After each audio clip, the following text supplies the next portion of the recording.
اور یہ لوگ جب کوئی بے حیائی کا کام کرتے ہیں تو کہتے ہیں کہ ہم نے اپنے بزرگوں کو اسی طرح کرتے دیکھا ہے اور اللہ نے بھی ہم کو یہی حکم دیا ہے۔ کہہ دو کہ اللہ بے حیائی کے کام کرنے کا تو حکم نہیں دیتا۔ کیا تم اللہ کی نسبت ایسی بات کہتے ہو جس کا تمہیں علم نہیں؟ کہہ دو کہ میرے پروردگار نے تو انصاف کرنے کا حکم دیا ہے اور یہ کہ ہر نماز کے وقت سیدھا قبلے کی طرف رخ کیا کرو اور صرف اسی کی عبادت کرو اور اسی کو پکارو۔ اس نے جس طرح تم کو ابتدا میں پیدا کیا تھا اسی طرح تم پھر پیدا ہوگے۔ ایک فریق کو تو اس نے ہدایت دی اور ایک فریق پر گمراہی ثابت ہو چکی۔ ان لوگوں نے اللہ کو چھوڑ کر شیطانوں کو رفیق بنا لیا اور سمجھتے یہ ہیں کہ ہدایت یاب ہیں۔ اے بنی آدم، ہر نماز کے وقت اپنے آپ کو مزین کیا کرو اور کھاؤ اور پیو اور بیجا نہ اڑاؤ کہ اللہ بیجا اڑانے والوں کو دوست نہیں رکھتا۔ پوچھو تو کہ جو زینت و آرائش اور کھانے پینے کی پاکیزہ چیزیں اللہ نے اپنے بندوں کے لیے پیدا کی ہیں ان کو حرام کس نے کیا ہے؟ کہہ دو کہ یہ چیزیں دنیا کی زندگی میں بھی ایمان والوں کے لیے ہیں اور قیامت کے دن صرف انہی کا حصہ ہوں گی۔ اسی طرح اللہ اپنی آیتیں سمجھنے والوں کے لیے کھول کھول کر بیان فرماتا ہے۔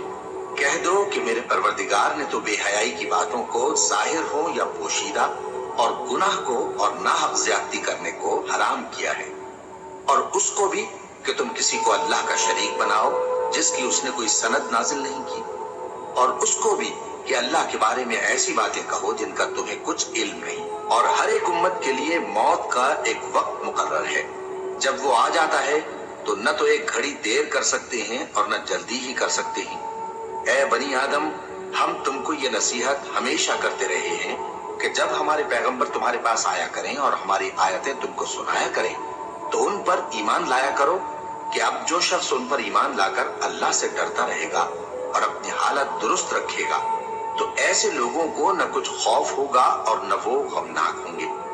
اور جنہوں نے ہماری آیتوں کو جھٹلایا اور ان سے سرتابی کی وہی دوزخی ہیں کہ ہمیشہ اس میں جلتے رہیں گے۔ بس اس سے زیادہ ظالم کون جو اللہ پر جھوٹ باندھے یا اس کی آیتوں کو جھٹلائے۔ ان کو ان کے نصیب کا لکھا ملتا ہی رہے گا، یہاں تک کہ جب ان کے پاس ہمارے بھیجے ہوئے فرشتے جان نکالنے آئیں گے تو کہیں گے کہ جن کو تم اللہ کے سوا پکارا کرتے تھے وہ اب کہاں ہیں؟ وہ کہیں گے کہ وہ ہم سے گم ہو گئے، اور اقرار کریں گے کہ بے شک وہ کافر تھے۔ تو اللہ فرمائے گا کہ جنوں اور انسانوں کی جو جماعتیں تم سے پہلے ہو گزری ہیں انہی کے ساتھ تم بھی داخل جہنم ہو جاؤ۔ جب ایک جماعت وہاں جا داخل ہوگی تو اپنے جیسی دوسری جماعت پر لعنت کرے گی، یہاں تک کہ جب سب اس میں داخل ہو جائیں گے تو پچھلی جماعت پہلی کی نسبت کہے گی کہ اے پروردگار، انہی لوگوں نے ہم کو گمراہ کیا تھا تو ان کو آتش جہنم کا دگنا عذاب دے۔ اللہ فرمائے گا کہ تم سب کو دگنا عذاب دیا جائے گا مگر تم نہیں جانتے۔ اور پہلی جماعت پچھلی سے کہے گی کہ تم کو ہم پر کچھ بھی فضیلت نہ ہوئی تو جو عمل تم کیا کرتے تھے اس کے بدلے میں عذاب کے مزے چکھو۔ جن لوگوں نے ہماری آیتوں کو جھٹلایا اور ان سے سرتابی کی ان کے لیے نہ آسمان کے دروازے کھولے جائیں گے اور نہ وہ بہشت میں داخل ہوں گے، یہاں تک کہ اونٹ سوئی کے ناکے میں سے نکل جائے۔ اور گناہگاروں کو ہم ایسی ہی سزا دیا کرتے ہیں۔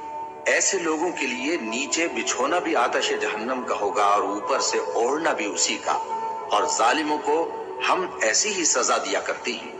اور جو لوگ ایمان لائے اور عمل نیک کرتے رہے اور ہم کسی شخص کو اس کی طاقت سے زیادہ تو ذمہ دار بناتے ہی نہیں، ایسے ہی لوگ اہل بہشت ہیں کہ اس میں ہمیشہ رہیں گے۔ اور جو کینے ان کے سینوں میں ہوں گے ہم سب نکال ڈالیں گے۔ ان کے محلوں کے نیچے نہریں بہ رہی ہوں گی اور کہیں گے کہ اللہ کا شکر ہے جس نے ہم کو یہاں کا رستہ دکھایا، اور اگر اللہ ہم کو رستہ نہ دکھاتا تو ہم رستہ نہ پا سکتے۔ بے شک ہمارے پروردگار کے رسول حق بات لے کر آئے تھے، اور اس روز منادی کر دی جائے گی کہ تم ان اعمال کے صلے میں جو دنیا میں کرتے تھے اس بہشت کے مالک بنا دیے گئے ہو۔ اور اہل بہشت دوزخیوں سے پکار کر کہیں گے کہ جو وعدہ ہمارے پروردگار نے ہم سے کیا تھا ہم نے تو اسے سچا پا لیا۔ بھلا جو وعدہ تمہارے پروردگار نے تم سے کیا تھا تم نے بھی اسے سچا پایا؟